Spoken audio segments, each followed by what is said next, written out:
Salut, aujourd'hui je vais emmener une benne à la coopérative et on va voir comment ça se passe au niveau de la prise d'échantillons. Donc c'est celle-ci, il y en a un tout petit peu dedans, mais avant il faut que j'enlève le motoculteur de 600 chevaux.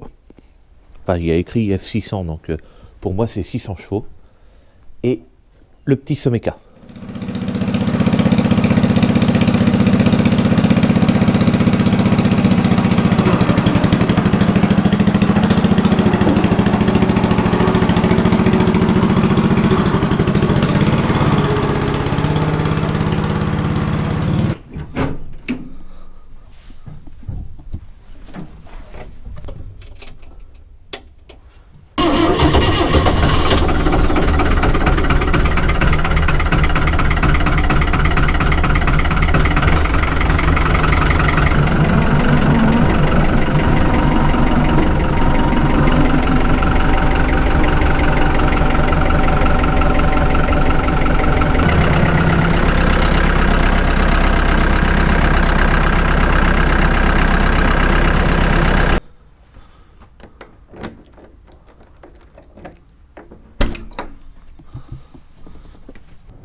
Donc là en fait on repasse la porte arrière en automatique, parce que là comme elle était là, si je lève la porte elle s'ouvre pas.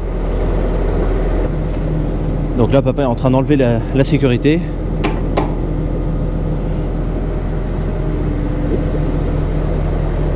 Une fois c'était arrivé, on avait remis les portes en automatique et la sécurité était restée.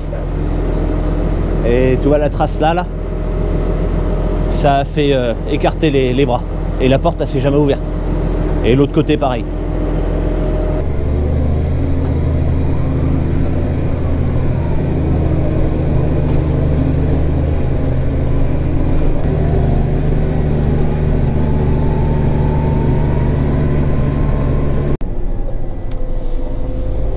Ok, donc comme d'habitude, centre-ouest céréales.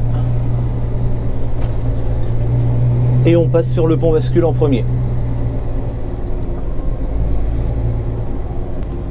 Ici j'ai un rappel de mon tonnage.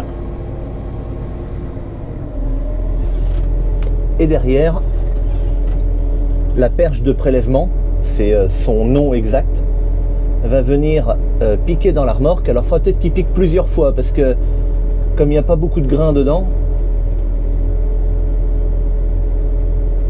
pour récupérer suffisamment de blé en fait. Et donc ça passe dans le tuyau et ça va directement dans le bureau de l'opérateur du silo. Donc là il déplace un petit peu pour piquer à un autre endroit de la remorque, essayer de faire une moyenne équitable.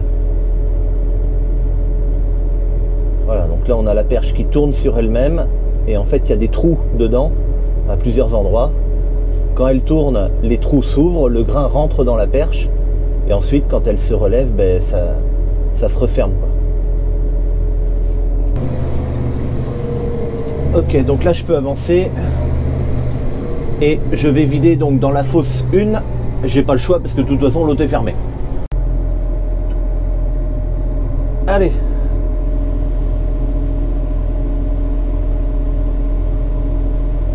La remorque se lève, la benne se lève. Et donc là en fait l'opérateur du silo est derrière pour prendre un échantillon, puisque vraisemblablement, puisque la perche de prélèvement, peut-être il n'y avait pas assez de grains dans la remorque et du coup ça suffisait pas pour prendre un échantillon. Allez, je remets mon vérin en libre. Et donc là la benne, alors on peut penser qu'elle descend un peu vite, mais bon, elle redescend avec son propre poids, tout simplement. le tracteur ne la force pas à redescendre. Tac, allez.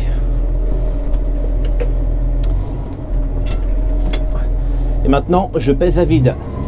Et la différence du poids à plein et du poids à vide me donnera le poids que j'avais exactement dans ma remorque. L'échantillon de la perche de prélèvement arrive dans cette goulotte-là, que l'opérateur récupère ici. Il met ça dans sa gamelle, il en pèse environ 1 kg qu'il aura besoin pour mettre dans cette première machine. Cette machine-là sert à nettoyer le grain. Donc le grain sort là, les grains cassés ici et les impuretés par ici. Cet appareil-là sert à mesurer l'humidité et la température du grain. Ici, la protéine. Et enfin, le poids spécifique est calculé avec cet appareil-là. J'en ai pas parlé, cette grosse machine-là, en fait, c'est à peu près la même chose que celle-ci. Elle sert juste à nettoyer le grain. L'opérateur du silo contrôle les cellules, les fosses et les boisseaux par cet écran-là. Le contrôle du nettoyeur, de la ventilation se fait également par là. Toutes les informations recueillies par les différentes machines seront retranscrites par l'opérateur dans l'ordinateur afin de ressortir mon bon de livraison avec toutes les caractéristiques notées dessus, l'humidité, le poids, de la remorque, enfin tout quoi. Via le réseau intranet de l'entreprise, les données sont collectées en un point central et le paiement des différentes remorques livrées se fait après comme ça. Cet appareil sert à faire le poids spécifique, on met le grain dedans, l'opérateur referme ça et on a un volume très précis et donc l'opérateur n'a qu'à peser et ça donnera le poids spécifique. Voilà, en fait l'opérateur m'expliquait que cet appareil-là est capable de faire le poids spécifique. Sa conformité ne l'autorise pas à faire le poids spécifique avec ça. Ce que je veux dire, c'est qu'il est validé pour faire humidité-température, mais la conformité a refusé la prise de poids spécifique avec ça, puisqu'il n'était pas suffisamment précis. Chaque appareil ici bénéficie d'une mise en conformité annuelle. Par cette étiquette-là, ici, la verte là sur la balance, ou encore la verte sur le pont bascule. Tous ces appareils certifiés conformes annuellement garantissent d'avoir des valeurs justes et équitables entre tous les clients de la coopérative.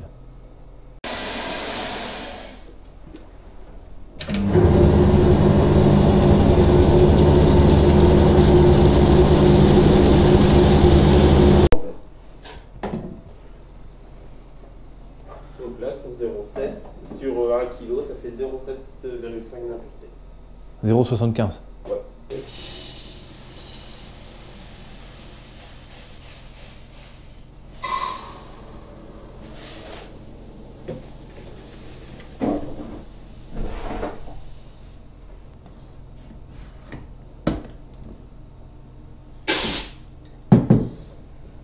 « 82,5. » Donc là, mon PS, c'est 82,5. Voilà, c'est ça. D'accord.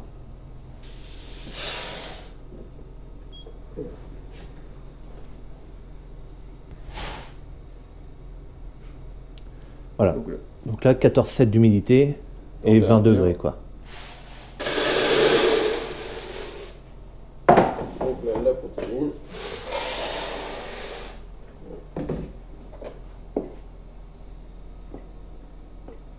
Voilà. Ça prend un peu de temps. Ça.